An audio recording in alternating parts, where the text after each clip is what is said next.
अस्सलाम वालेकुम नाज़रीन, welcome back to my YouTube channel. उम्मीद है कि सब दोस्त खैर व आफियत से होंगे। आज हम बात करेंगे हाइड्राज़ोल क्रीम। ये किस लिए इस्तेमाल की जाती है, इसके फ़ायदे क्या हैं, इसके नुकसानात क्या हैं, इसके साइड इफ़ेक्ट क्या हैं। तो इस मौजू पे आज हम बात करेंगे डिटेल के साथ। जिन दोस्तों ने मेरे यूट्यूब चैनल को सब्सक्राइब नहीं किया वो मेरे यूट्यूब चैनल को सब्सक्राइब कर दें और बेल आइकन को प्रेस कीजिएगा ताकि आपको मेरी वीडियो बर वक्त मिलती रहे। दोस्तों चलते हैं अब हम अपने टॉपिक की तरफ। हाइड्राज़ोल क्रीम एंटी फंगल है, एंटी फंगल क्रीम है ये। इसके अगर कम्बिनेशन की बात करें, इसके अंदर हाइड्रोकार्टिसोन USP 1% है और इसके अलावा क्लोट्रिमाज़ोल इसके अंदर USP 1% ऐड किया गया है। दोनों का बेसिक फंक्शन यही है कि ये एंटी फंगल है, इन्फेक्शन के लिए इस्तेमाल की जाती है। बेसिकली ये हाइड्रोज़ोल एंटी फंगल क्रीम है, टॉपिकल क्रीम है, जो कि स्किन के अंदर फंगस हो जाती है, उसके स्किन के अंदर फंगस इन्फेक्शन के लिए इस्तेमाल करवाई जाती है। दोस्तों अब हम बात करेंगे जो इसके बेहतरीन यूजेस हैं, इंपॉर्टेंट यूजेस हैं। बेसिक ये फंगस इन्फ्लेमेटरी स्किन कंडीशन के लिए यूज़ किया जाता है, जिसमें आपकी स्किन के अंदर यानी फंगस ईचिंग हो रही होती है, यह क्रैकिंग हील हो रही हो, या इसमें भी दे दिया जाता है।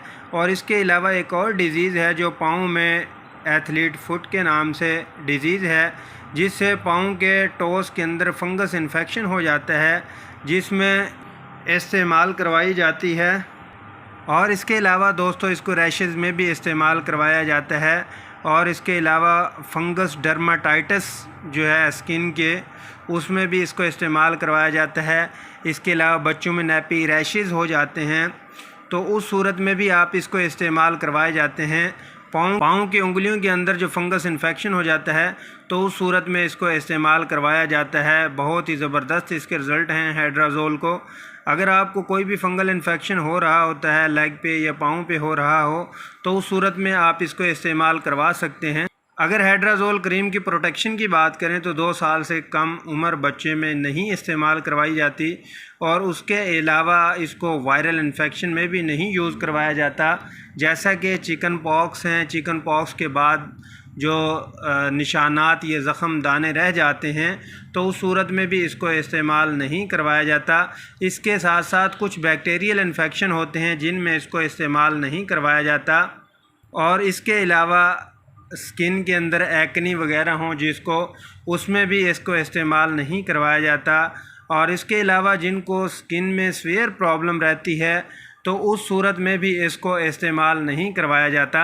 अगर हम दोस्तों इसके साइड इफ़ेक्ट की बात करें तो स्किन के अंदर जो है ना रिएक्शन होना स्टार्ट हो जाता है, बर्निंग सेंसेशन होती है, या कलर ब्लू होना शुरू हो जाता है, स्किन का कलर चेंज होना शुरू हो जाती है, या इचिंग होना ज़्यादा शुरू हो जाती है, जिसकी वजह से इसको रोक दिया जाता है।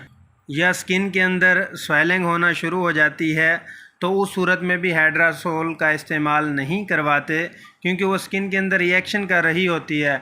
अगर आप उस सूरत में भी बार बार यूज़ करवाएंगे तो पाँव के अंदर या जिस जगह पे आप अप्लाई कर रहे हैं स्किन के अंदर, तो वहाँ पे सीवियर किस्म का इन्फेक्शन हो जाएगा, तो उस सूरत में मज़ीद मामलात ख़राब हो सकते हैं।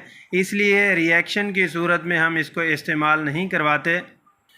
तो दोस्तों उम्मीद है कि आपको ये वीडियो अच्छी लगी होगी। हाइड्राज़ोल का आप इस्तेमाल कीजिएगा जिन जिनको फंगल इन्फेक्शन है।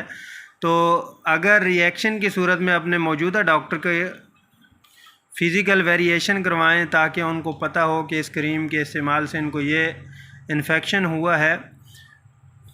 तो दोस्तों अपना ख्याल रखिएगा, घर वालों का ख्याल रखिएगा, अहबाब का ख्याल रखिएगा।